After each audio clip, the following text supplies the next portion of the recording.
25 de junio de 2009, el Dr. Murray comienza a administrarle a Michael Jackson 10 miligramos de Valium a la 1:30 de la mañana, como todas las noches, para aplacar sus dificultades para dormir.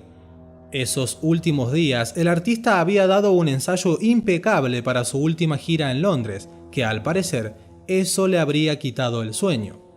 Media hora después, Murray le inyectó otro ansiolítico, pero no le hizo efecto. Luego probó con otros medicamentos, y así fue como cada 40 minutos las drogas entraban al torrente sanguíneo de Jackson, sin hacer efecto, hasta que llegó el propofol. El médico se negaba a dárselo por la cantidad de droga que tenía su cuerpo, pero finalmente, a las 10:40 de la mañana, Murray le inyectó 25 miligramos de propofol diluido en lidocaína por vía intravenosa en el brazo. Justo después de aquello, Michael Jackson perdía la conciencia para dormir, pero aquella vez lo haría para siempre. So, before you go, was there something I could have said and make you a bit better? If only I'd known you had a song to end the song. Michael fue sin duda la estrella del pop más grande del planeta, caracterizado por muchos actos de bondad y filantropía hacia miles de personas con necesidades y dificultades. Pero lejos de la verdad, lo que la gente comenta cuando se nombra al cantante es una seguidilla de mentiras. Mentiras inyectadas por la prensa y los medios que opacaron la verdad, y hasta el día de hoy lo siguen haciendo. ¿Qué hay de aquello que se dijo durante mucho tiempo que odiaba su color de piel? ¿O aquello de que era un abusador? ¿O de las teorías conspiranoicas que aseguran de que Michael, aún hoy, sigue con vida? Bien, justamente en este extenso pero interesante informe documentado van a conocer gran parte de su vida, sus logros, sus problemas, sus juicios y su muerte. Así que te recomiendo que lo veas hasta el final, y si aún no lo has hecho, puedes suscribirte en este momento y activar la campana de notificaciones para que no te pierdas ningún video que suba de ahora en adelante. Mientras damos comienzo en su vida, déjame decirte que te pongas cómodo o cómoda y que te prepares para viajar un poco en el tiempo. Vamos a ubicarnos precisamente a finales de 1962 y principios de 1963. Sí, para esos momentos, 5 varones afroamericanos formaron el grupo musical llamado The Jackson 5, donde dio sus primeros pasos Michael Jackson. Todos los integrantes eran hermanos. Su madre, Catherine Esther Scruggs, era una devota testigo de Jehová, y su padre, Joe, un metalúrgico exboxeador feroz. La disciplina que el padre destilaba en los ensayos los empujó hacia adelante en su carrera, pero todo resultaba doloroso para los hermanos. Michael era el que más lo padecía, por ser el que más futuro tenía. Los años pasaban de forma meteórica y Michael no paraba de grabar canciones junto a sus hermanos, y en 1971 inició su carrera como solista. La intensidad con la que trabajaba Michael era proporcional a la rectitud que el padre impartía con él, pero justamente por culpa de aquello, Michael quedaría marcado de por vida. Pero bien, dando un salto en el tiempo, nos ubicamos en donde comenzarían a estallar los mejores años de su carrera. Y es que con el correr de los años, el éxito en la vida de Michael era cada vez más rotundo. A medida que iba creciendo y a una velocidad realmente increíble, se empezó a hacer con una fama realmente brutal. Ya para ese momento dejó automáticamente de llevar una vida de una persona normal. Y es que solo en sus inicios comenzó a ganar una infinidad de premios y logros. Para 1975, Michael ya había lanzado 4 álbumes, escribía letras espléndidas y cada vez incursionaba más en los bailes, pero un accidente en una rutina hizo que tenga que operarse la nariz, pero al no ser realizada de forma correcta, tuvieron que hacerle varias cirugías más en su nariz. Sí, es aquí donde comenzaría uno de sus tantos problemas. Pero bien, con su 5º álbum llegó una oleada de premios American Music, pero su talento fuera de serie lo llevó a lo largo de su carrera a ganar premios y cultivar una serie de logros sensacionales. Algunos de ellos estaban a la vuelta de la esquina, más precisamente en el montaje de un cementerio.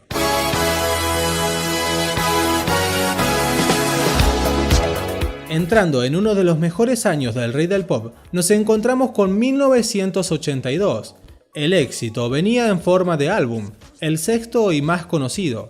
Sí, hablábamos de Thriller. El álbum le valió un récord de 8 Grammys y 8 premios American Music, entre ellos al álbum del año y grabación del año por Beat It.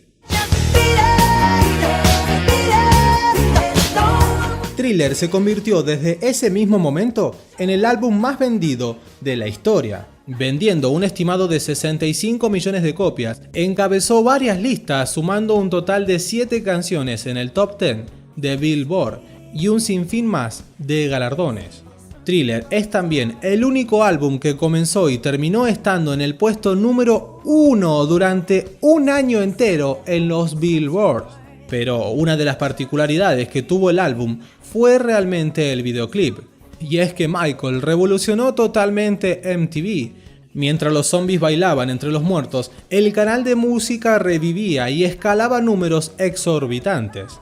Y es que era un video de música, pero con historia, con guión. Thriller redefinió el concepto del videoclip, agregándole un argumento al mismo y matices hasta el momento no contemplados. Al lanzarse, fue el video musical más extenso hasta el momento, contando con una duración de casi 14 minutos. Además, fue el primero en tener una temática de terror, algo que a las personas les llamaba mucho la atención. De esta forma, su fama fue inmediata y hoy en día es considerado el mejor videoclip de la historia por su trascendencia y calidad, tanto narrativa, coreográfica y visual. Lo escribió el mismísimo Michael Jackson junto a John Landis, que fue el encargado de dirigirlo. Pero hubo algo que casi trunca al mejor video de la historia del pop. Sí, las creencias de Jackson. Y es que en esa época Michael era un testigo de Jehová practicante, por lo que obviamente no debía realizar nada que tenga referencia hacia el ocultismo. Pero luego de varias dudas y consejos de su madre, quien también era testigo de Jehová, Michael Jackson decidió no querer lanzar el videoclip, que ya estaba hecho.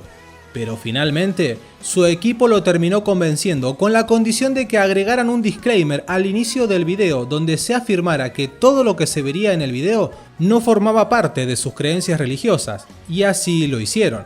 Por eso, al reproducir el video original, puedes encontrar esta aclaración al principio. Debido a mis fuertes convicciones personales, deseo enfatizar que esta película de ninguna manera respalda la creencia en lo oculto.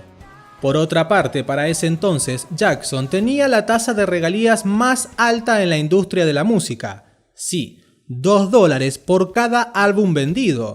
Y antes habíamos dicho que vendió 66 millones.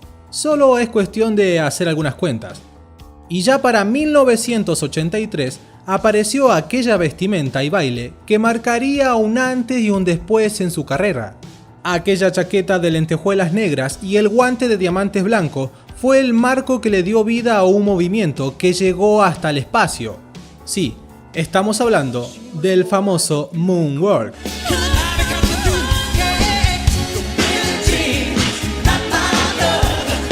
Mientras cantaba Billie Jean, deslumbró al público y a 47 millones de personas que lo miraban desde sus hogares. A finales de 1983, Michael y sus hermanos se asociaron con PepsiCo para cerrar un gran plan publicitario. Pero todo lo bueno que estaba viviendo se vio opacado por un terrible accidente que tuvo en la grabación de uno de los videoclips. Y es que mientras grababa, los fuegos artificiales que habían en el set prendieron fuego su cabeza, dejando a la vista una herida muy profunda que dejaba ver el hueso del cráneo. A partir de aquel momento trágico, Michael se volvió adicto a los analgésicos para tratar de calmar su dolor. Pero aquello no lo detuvo para nada, y es que siguió cosechando récords sorprendentes. Solo por mencionar algunos, Michael obtuvo 39 apariciones en el libro mundial de los récords Guinness, incluyendo uno por ser el artista más exitoso de todos los tiempos. Además, obtuvo 15 premios Grammy, entre ellos uno al premio Leyenda, 26 American Music Awards, 16 World Music Awards y 350 millones de discos vendidos en todo el mundo. Michael Jackson, además, es poseedor del disco de uranio, premio que se reconoce a solo 5 artistas en todo el mundo, los cuales han vendido más de 50 millones de discos en un solo álbum. También es el único artista en tener 2 estrellas en el Paseo de la Fama, una como solista y otra como parte de la agrupación Jackson 5. Tampoco podemos olvidarnos de que hizo muchas presentaciones en más de 125 países, que con su energía y carisma fue el único ídolo de alcance global que obtuvo el récord mundial de la gira más taquillera de la historia. Sí, estamos hablando del Bad Tour.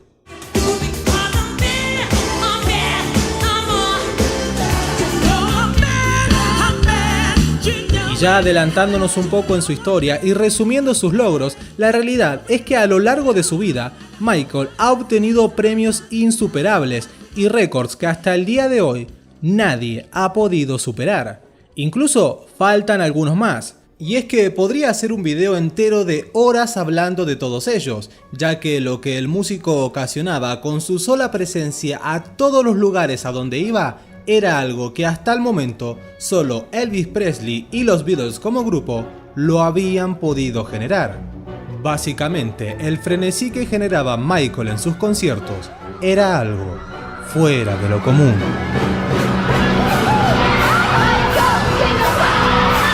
Michael Jackson empezó su carrera musical cuando era apenas un niño de 4 años. Un jet privado trae a Chile el artista más importante de la década. Sus canciones, el baile, la producción de los videos y la puesta en escena de los conciertos hicieron la diferencia y marcaron un hito en la historia de la música. En este momento está bajando Michael Jackson. Exactamente 1 hora y media que fue suspendido el espectáculo. 65.000 fanáticos están listos para que empiece uno de los conciertos más emblemáticos de los 90.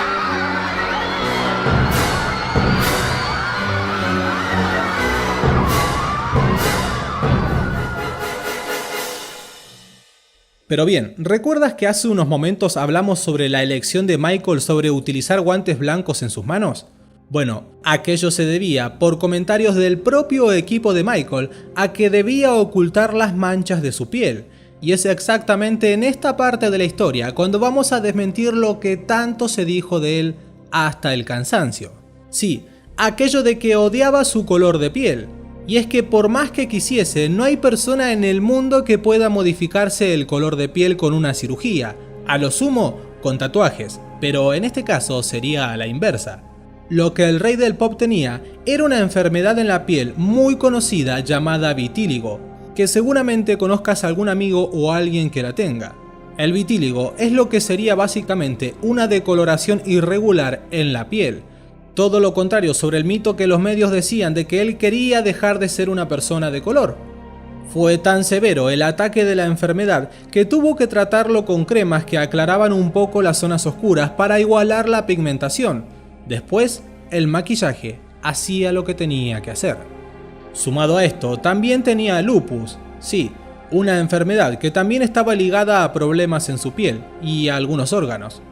Justamente y debido a esto que acabamos de mencionar, es por eso que siempre se lo puede ver a Michael cada vez que salía a la calle, con barbijo o con paraguas para protegerse del sol. Pero bien, ya hablando un poco más de Michael como persona, podríamos decir que la principal característica de él es que fue uno de los artistas más filántropos de todos. Sí, su solidaridad fue reconocida el 14 de mayo de 1984 en la Casa Blanca, cuando el presidente Ronald Reagan le dio un premio por su apoyo a organizaciones benéficas.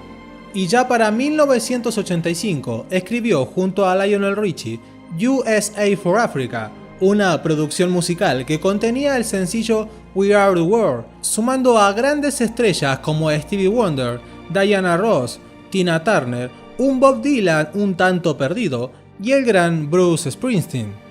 El mismo fue grabado el 28 de enero de 1985 y se lanzó mundialmente en marzo de ese mismo año. La canción recaudó $63 millones que fueron donados para el alivio del hambre en Etiopía.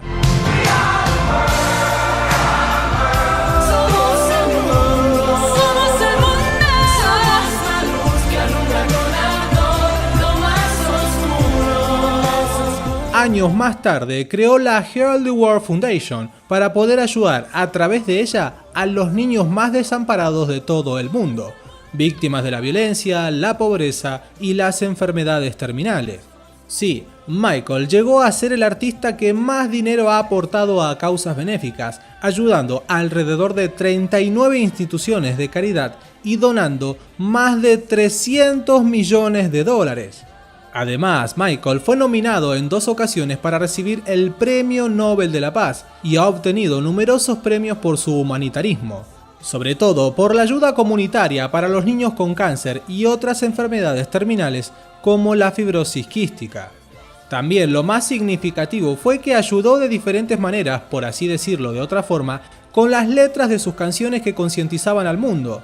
Un ejemplo de eso fue Earth Song, en donde habla de la deforestación del humano en la Tierra, Minding the Mirror, que se enfoca en la gente con situación de calle, Heal the World, que como dice el título, habla del cuidado del planeta y los seres humanos en sí.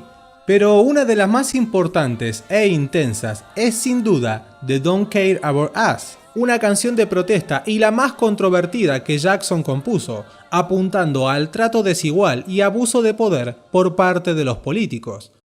Y ya para marzo de 1988, Michael compró una finca en Santa Ynez, California, por $17 millones para construir allí su rancho Neverland, aludiendo a su cariño por Peter Pan.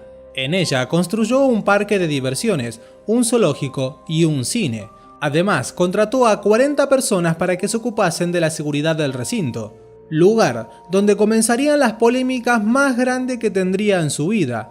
Pero no vamos a adelantarnos, y es que ya vamos a llegar a ese momento de la historia. Luego de la publicación de su 8º álbum, Dangerous, dio una de sus mejores actuaciones en el espectáculo de medio tiempo del Super Bowl.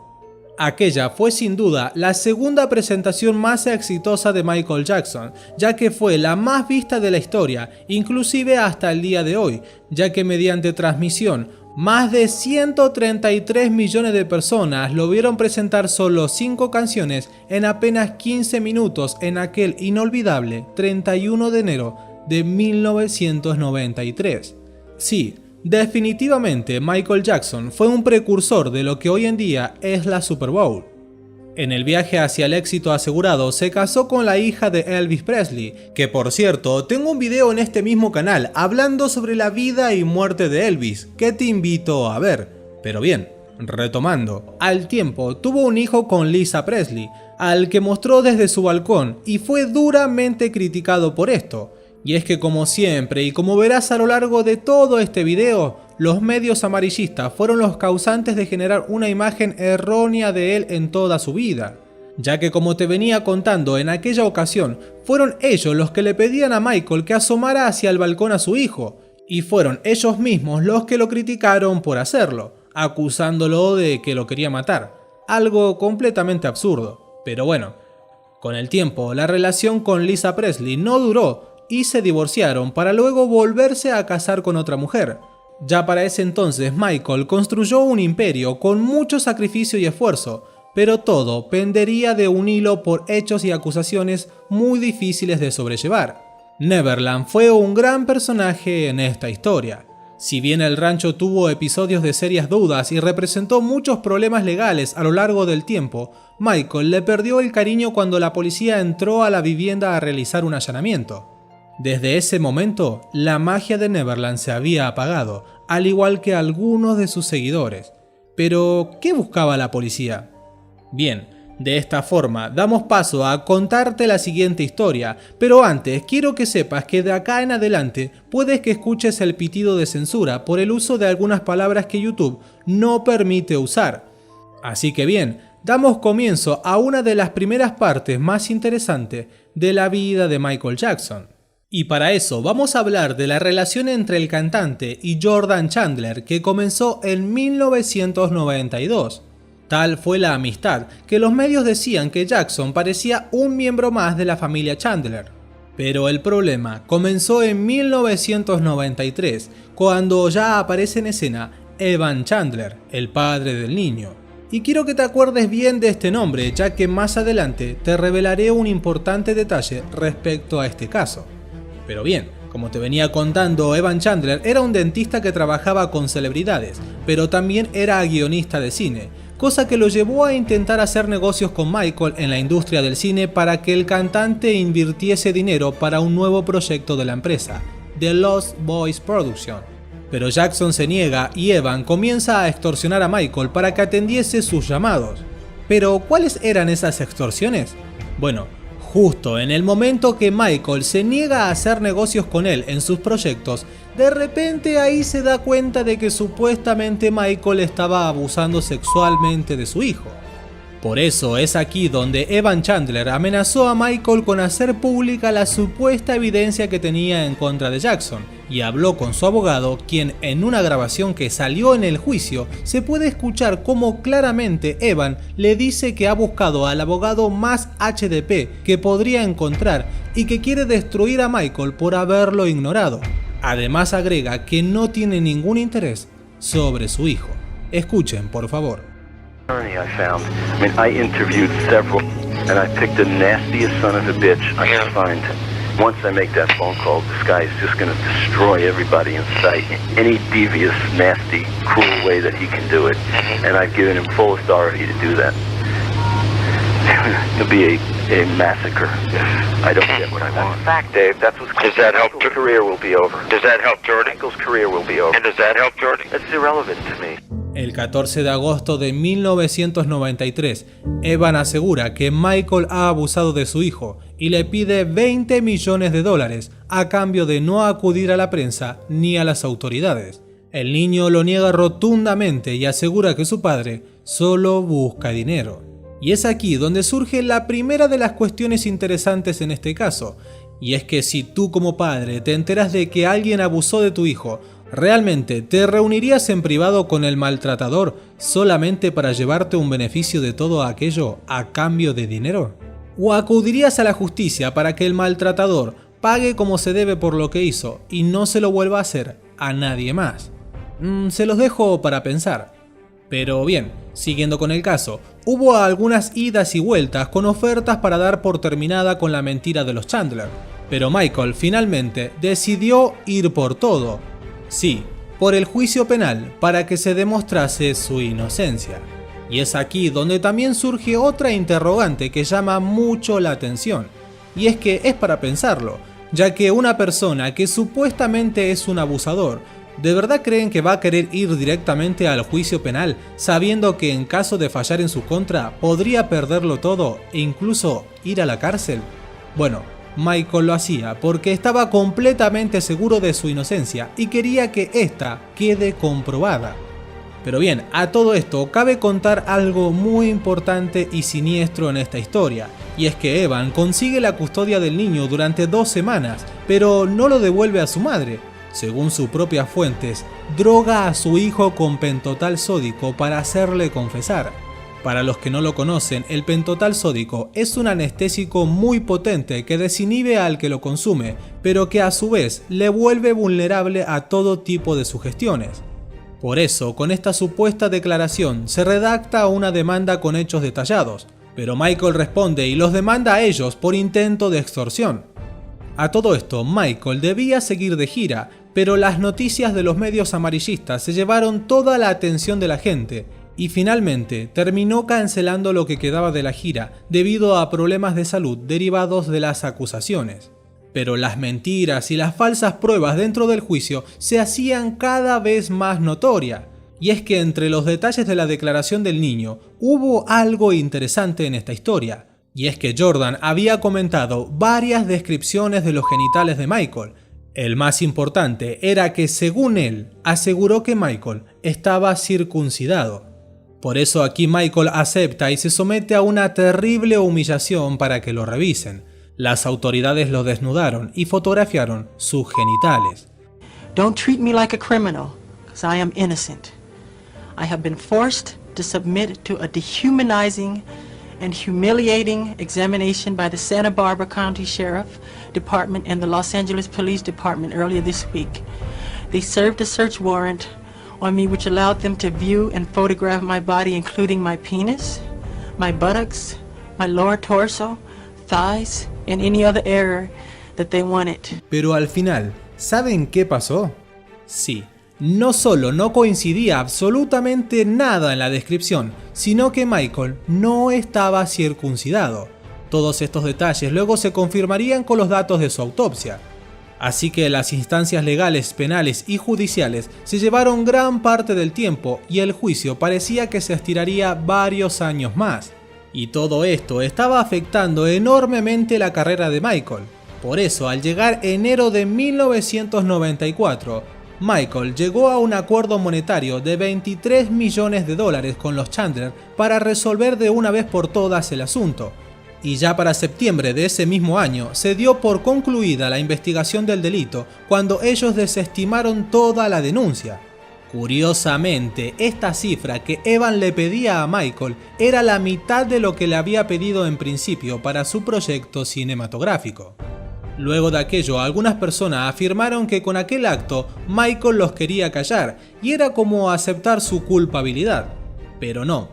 Todo lo contrario, ya que él siempre se presentó en todas las audiencias del juicio para así mostrar su inocencia y nunca pudieron dar una sola prueba válida sin ser adulterada que pudiera mostrarlo culpable, ya que no existía ninguna. Ahora bien, viajando un poco hacia el futuro, a casi una semana de la muerte de Michael Jackson, Jordan Chandler terminó admitiendo que había mentido por amenazas de su padre acerca del supuesto abuso para sacarle dinero a la estrella.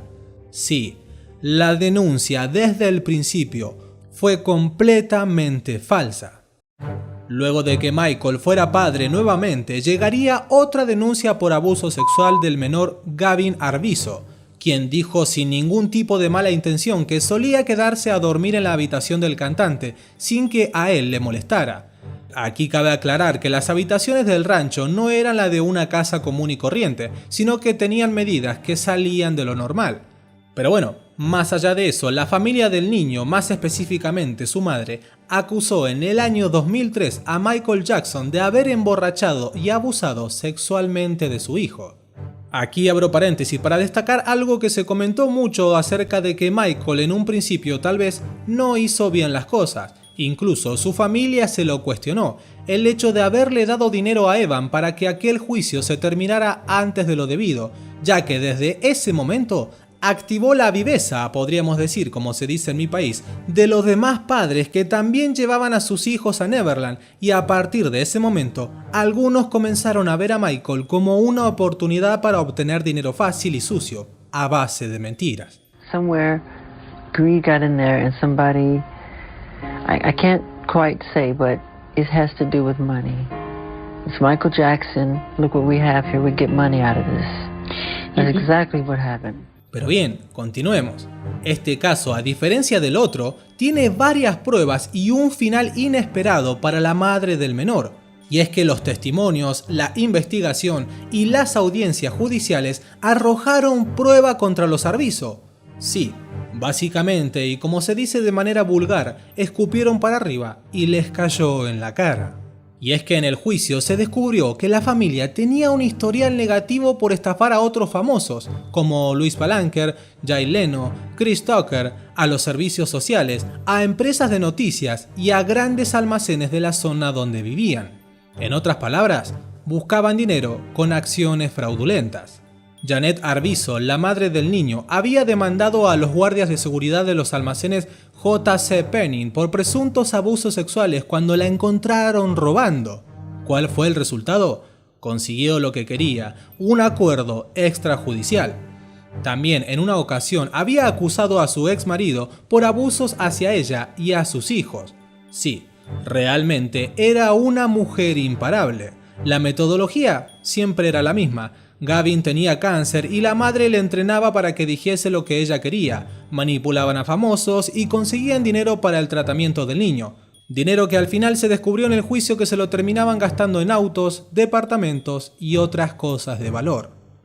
Así, de esta forma, fue como llegaron a Michael Jackson.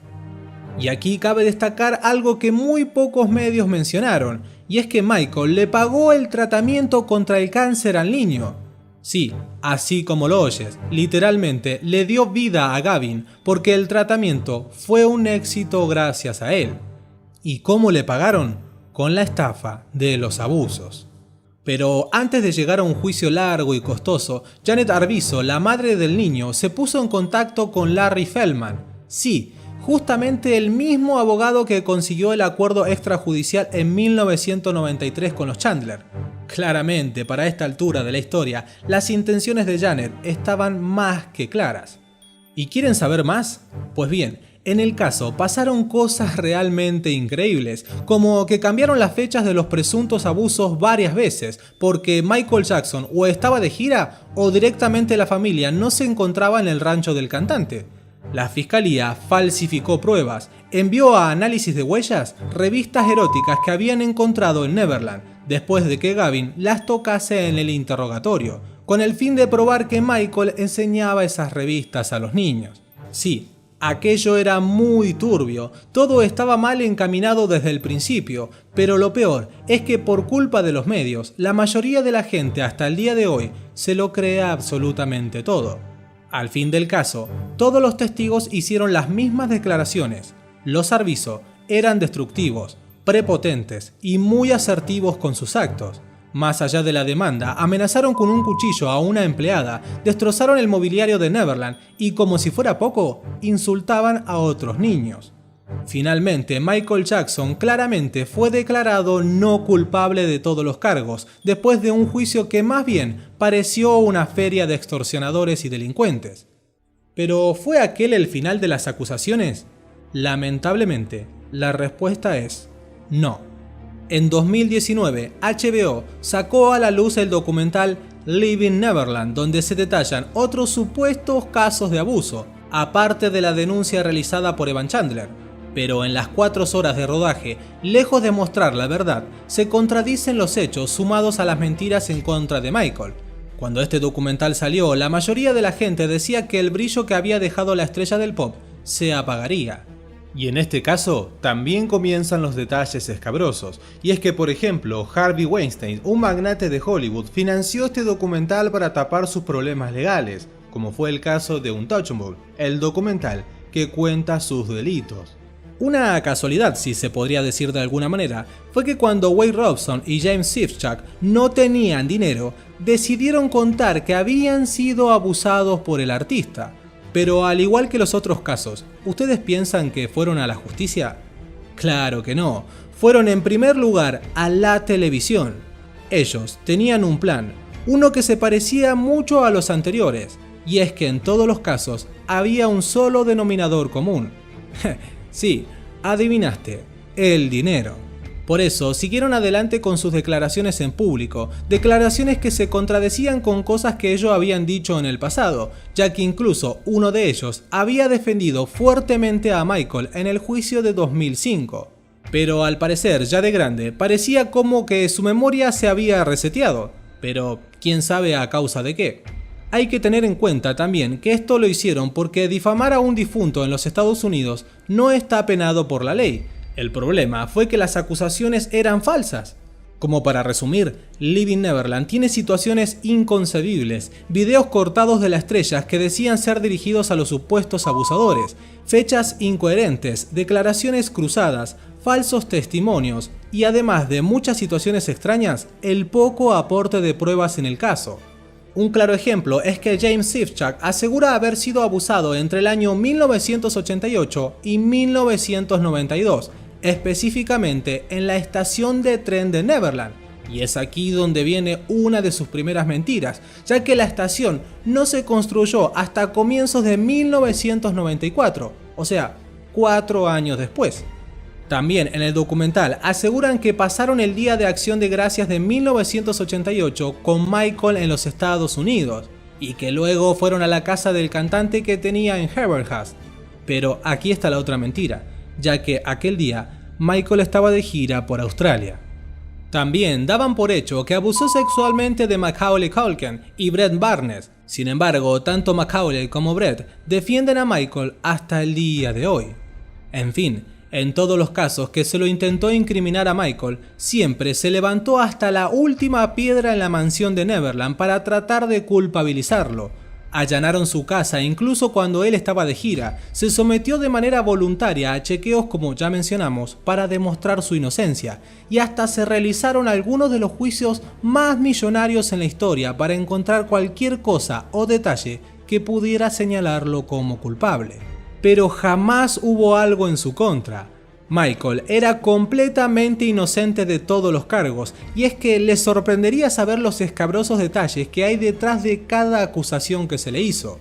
Pero si quieren saber más, les dejaré en la descripción el link de un canal que se dedica específicamente a mostrar todas las pruebas y detalles de estas falsas acusaciones. Pero bien, continuemos ya con lo que queda de la vida de Michael. Y ya dando un salto en el tiempo y luego de que había pasado un poco a aquella oscura tormenta, el 5 de marzo de 2009, Michael Jackson hizo el anuncio que millones de fans estaban esperando. Y fue que luego de un tiempo de inactividad, decidió regresar a aquello que tanto amaba hacer. Sí, la música y los shows en vivo. This is it. This is it. De esta manera llegaba la gira This Is It, una serie de conciertos en el Dome Arena de la capital británica que empezarían el 13 de julio. Aquellas fueron sus últimas palabras en público. Jackson se había comprometido a 10 fechas, un récord de 1 millón de personas se registró para comprar entradas en las primeras 24 horas posteriores al anuncio. Por eso, al ver tanta demanda, redoblaron la apuesta y agregaron 40 conciertos más.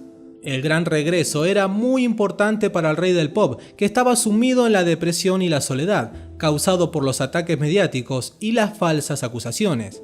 Murray, quien era el médico privado de Jackson, era el que le administraba el propofol para ayudarlo a dormir. El 24 de junio, en las vísperas de su muerte, Jackson llegó tarde a los ensayos de This Is It en el Staples Center de Los Ángeles y se lo veía incluso un poco incoherente a causa de llevar 50 días seguidos tomando propofol para dormir. Pero al otro día, a causa de ese mismo medicamento, dormiría para siempre.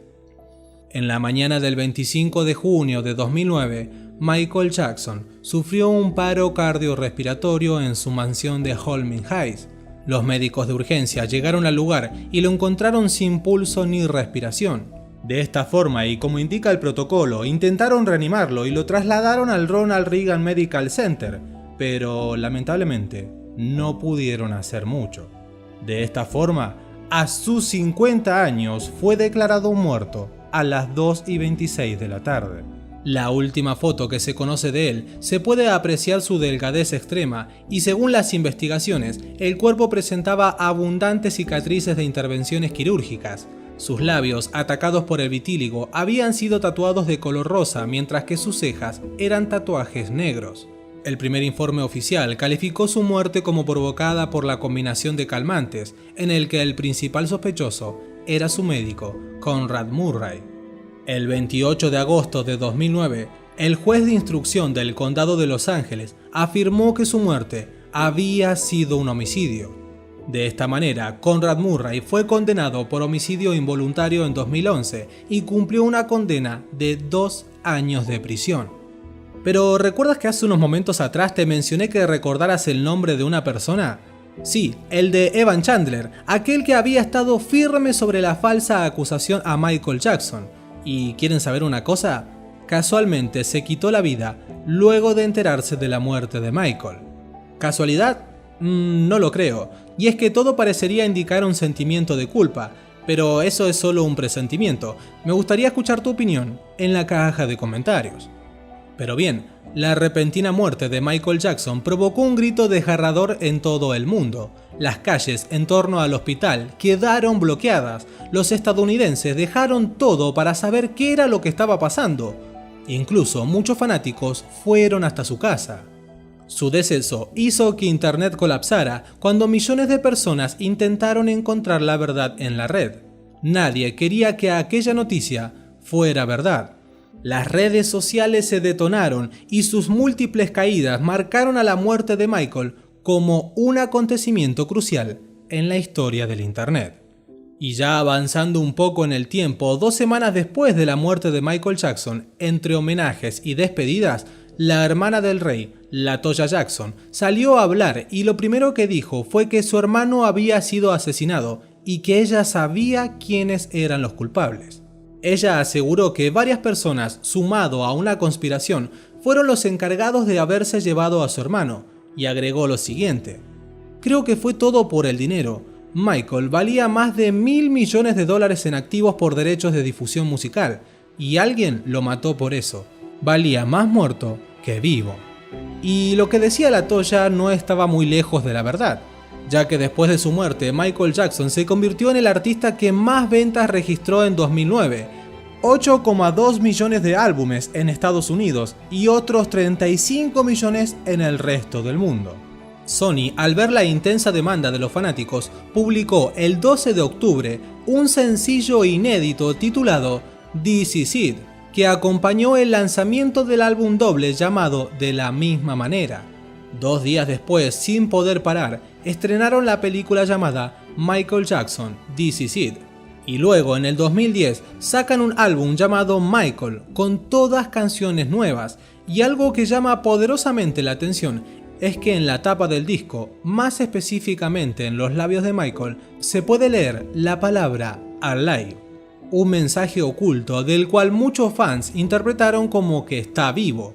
En el 2014 salió el álbum Escape, que dentro del mismo tiene un tema llamado De la misma forma, que habla sobre escapar del gobierno, de la gente, de las denuncias, algo que para muchos daba que pensar. Algunos fans interpretaron aquella letra como un mensaje que él le dejaba a sus fanáticos, como diciéndoles que no se preocupen, de que él estaba bien. Pero bueno, aquellos son solo conjeturas, y así como existen estos rumores, hay muchísimos más. Como por ejemplo el de que Michael tiene un hijo perdido que podría ser Bruno Mars, y otras cosas más que podríamos dejar para otro video.